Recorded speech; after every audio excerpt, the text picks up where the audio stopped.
Alright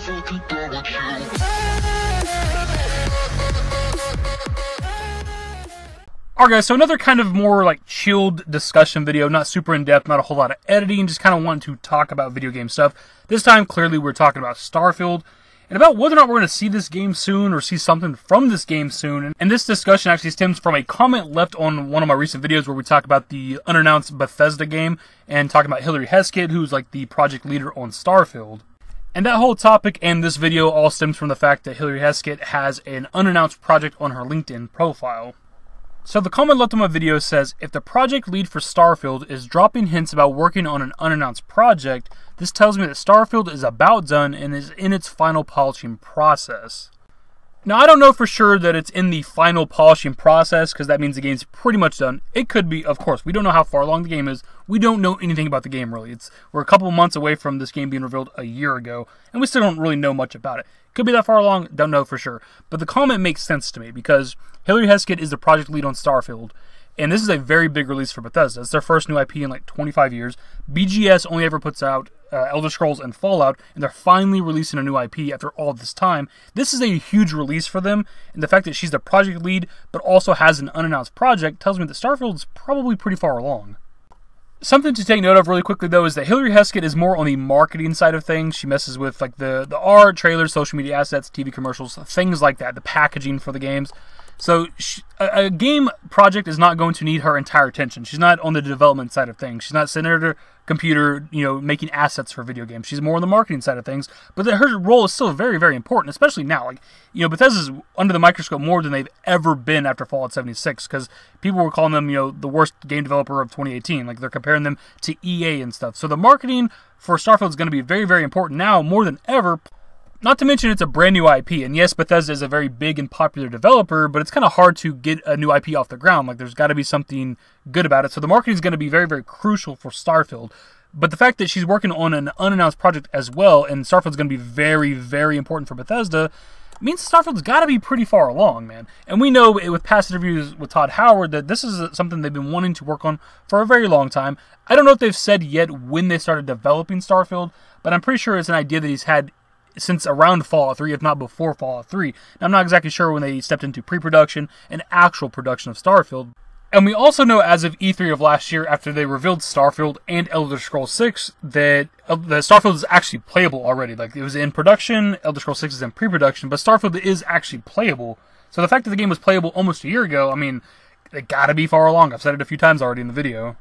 So would you say, Starfield, Elder Scrolls 6, are they in production now? I would say Elder Scrolls 6 is in pre-production, okay, and Starfield is in production. It's a game we've been making for a while. Well, okay, so you're able to play Starfield now. Oh, yes, absolutely. That's a good way to say it. Starfield is playable. Yeah. Elder Scrolls 6, not in that way yet. Now, the game being playable doesn't necessarily mean that they're almost done making the game. That just means that they're at a stage in development where they can actually play the game, physically play it, and test it out, and fix things that need to be fixed, obviously. But it could also mean, of course, that they are pretty close to being done. Now, in this interview, and I believe also at E3, Todd Howard did say that Starfield and I believe Elder Scrolls 6 as well are both next-gen titles, but they've also said in other interviews that there's a chance that those games might come out on current-gen consoles. But with, the next-gen consoles potentially coming out 2020, that's been a big discussion and rumor for a long time, it could also make sense that that's when they want to push out Starfield, have a game that launches on the new consoles. Now, when will we see something from Starfield? A lot of people speculate that the game was going to come out 2019, which I'm still against. I don't think it's going to happen. If they are committed to Fallout 76, there's no way we're seeing Starfield physically, not playing Starfield, in 2019. They're going to give Fallout 76 at the very least, a year. They're not going to drop a new AAA game, be it Fallout 5, Starfield, Elder Scrolls 6, in 2019, because it's just going to bury Fallout 76. That's just a fact. And for that reason, I don't think we're going to see anything from Starfield this year. And the reason why I say that is because if we look at Bethesda's pattern over the past couple of years, past couple of E3s, when they actually reveal a game, which I guess they technically did reveal Starfield and Elder Scrolls 6, but they're not really talking about the game. They're not telling us about the gameplay, the setting, what's happening. When they actually reveal a game, the game comes out the same year. Like with Fallout 4, they revealed it E3 2015, came out was October, November that year.